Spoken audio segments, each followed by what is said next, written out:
Hi everyone. Today we'll be talking about microaggressions in Japan, especially how they affect people who are seen as outsiders. To begin, microaggressions are subtle, often unintentional comments or behaviors that exclude or demean people based on their identity. In Japan, this is especially common because of a strong belief in cultural and racial homogeneity, or the idea that everyone is, or should be, the same, kind of a uniformity. Because of that, many microaggressions go unnoticed or are accepted as normal. Deguchi makes a point out that these repeated experiences can have serious effects on mental health. Alright, so what exactly does it mean to be Japanese then? Well, in short, there's no clear definition. People are usually judged based on three components: their appearance, language ability, and behavior. In our course, we watched a video on a native Japanese TikToker, Shiori, who was profiled due to her appearance and was asked and commented on things such as, "Where are you from? Your Japanese is so good. How'd you learn Japanese?" Or, "Was kanji difficult?" Even though she tells others that she is Japanese-born, some people believe in Japan's myth of homogeneity. Older Japanese culture can still have an influence on today's perception of people who don't fit the ideal image of Japaneseness. In other words, Japan's self-image as a monoethnic and culturally uniform nation leads to the exclusion of those who don't look or act in uniformity, regardless of whether one was born and or raised in Japan or born to a Japanese family overseas. There are also situations where Japanese citizens may face the challenges of being excluded if they are multiracial or a part of a religious minority, in which they may be asked, "What nationality are you?" Referring back to Deguchi, she also quotes that, "It is the unconscious, subtle, and unintentional expressions that are most damaging and harmful to oppressed groups." Such questions and comments that I have provided may seem inadvertent and innocent, but it can begin to take a toll psychologically over time. Going forward into a more practical standpoint, the next couple of slides should cover the separation of us and outsiders of groups in Japanese culture. So how did these subtle but harmful expressions arise and become so widespread? One of the key roots of Japan's microaggression problem is the socially ingrained separation into us and outsiders, or uchi and soto. As discussed by Doreen Kondo, the separation into outsiders is built into the Japanese language and is understood and accepted as natural from a young age. For instance, depending on whether or not an individual is part of the uchi or soto, different verbs are used to describe the action of giving or receiving something from them. Kondo states, language reflects the boundaries between in and out groups, but also can be used to redefine situations and people as relatively in or relatively out. The boundaries between in groups and out groups are fraught with emotional significance. This linguistic marking of boundaries is considered sufficiently important for a child to master at an early age. So, what happens when children who have this innate understanding and acceptance of the concept of insiders and outsiders grow up?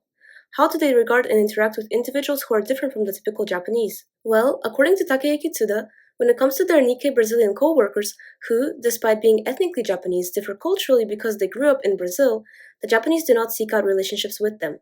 Thus, the categories of uchi and soto are especially apparent in their relations with individuals not seen as Japanese. And while we cannot change the structure of a language or completely forgo familial ties, which are so natural to humans, we can focus on changing the definition of what it means to be Japanese, as well as what Japan as a country is truly like.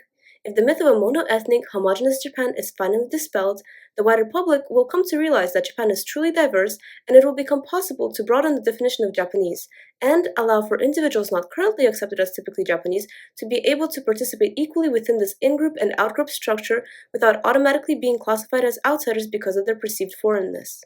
Next, to see the real-life effects of this lack of acceptance of those perceived as outsiders, we have conducted a survey asking half Japanese individuals about their experiences with microaggressions. We conducted a survey exploring the issue of microaggressions in Japan, focusing specifically on individuals of mixed heritage, primarily Hafu or those with Japanese descent. Our goal was to better understand how they experience, navigate, and respond to these situations. When asked if they had experienced microaggressions in Japan, 84% of respondents said yes. This showed us that microaggressions are not rare or isolated. They're a common and repeated experience within Japanese society, especially for those who are visibly non-Japanese or of mixed heritage. It emphasizes Japan's strong sense of cultural and ethnic homogeneity and how it plays a major role in this. Because being Japanese, as mentioned before, is often associated with looking a certain way or speaking a certain way, and anyone who doesn't fit this mold is frequently treated as an outsider, even if they were born and raised in Japan. These microaggressions are often unintentional, but they still reinforce the idea that difference equals foreignness. Next, respondents were asked where these interactions typically occurred and what form they take. The most common responses were public spaces and social settings, where experiences such as being stared at, spoken to in English despite speaking Japanese, or being asked invasive questions were frequently reported. Unlike in schools or workplaces, which were mentioned less often, these microaggressions occur during everyday life, making them hard to avoid and ignore.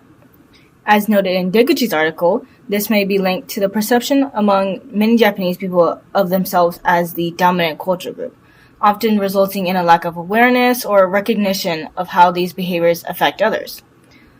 We believe this suggests that microaggressions are not confined to formal environments, but are deeply woven into casual, daily interactions.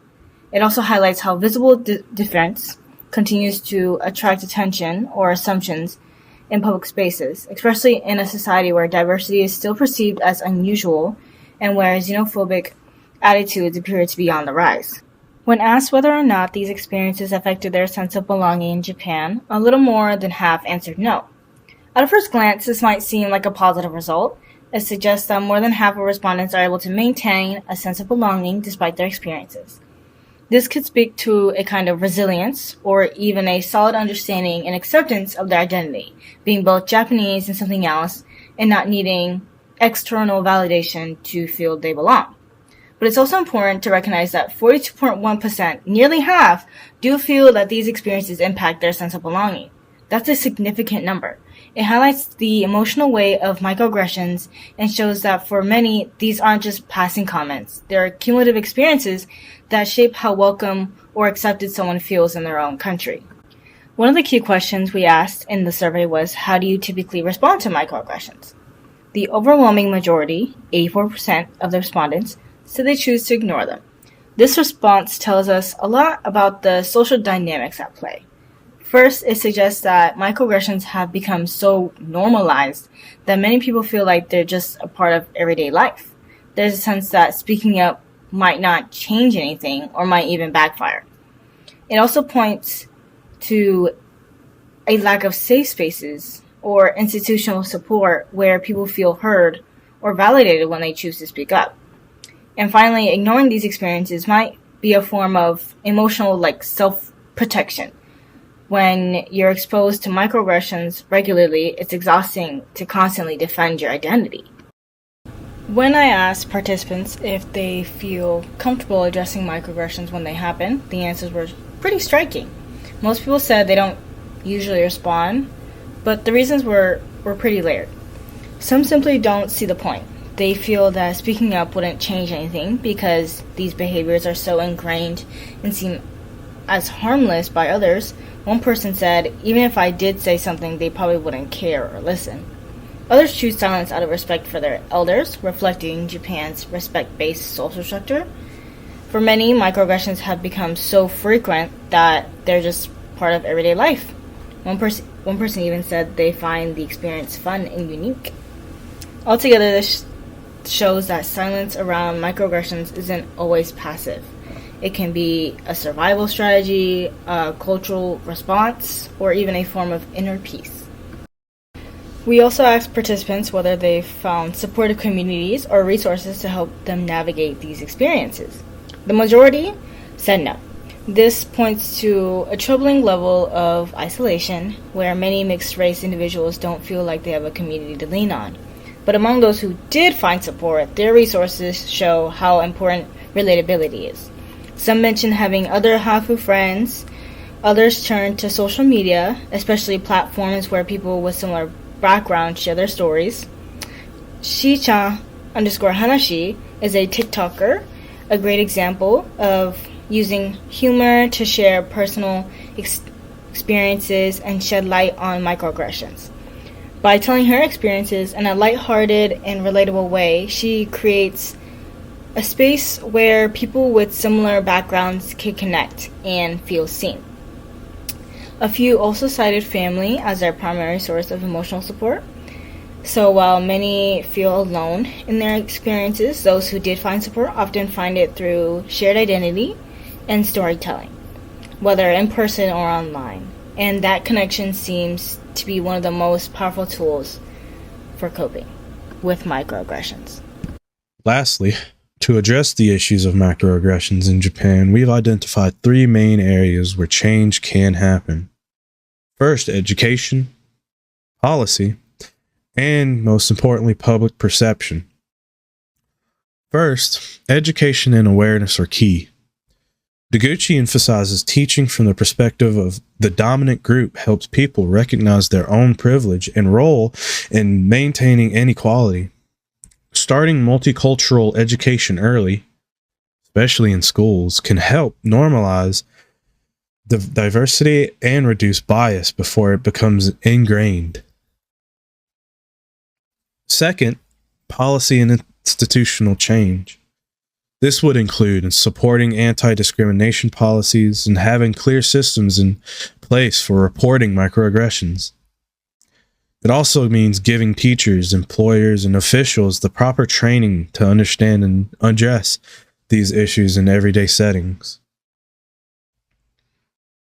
And finally, we need to work on redefining what it means to be Japanese.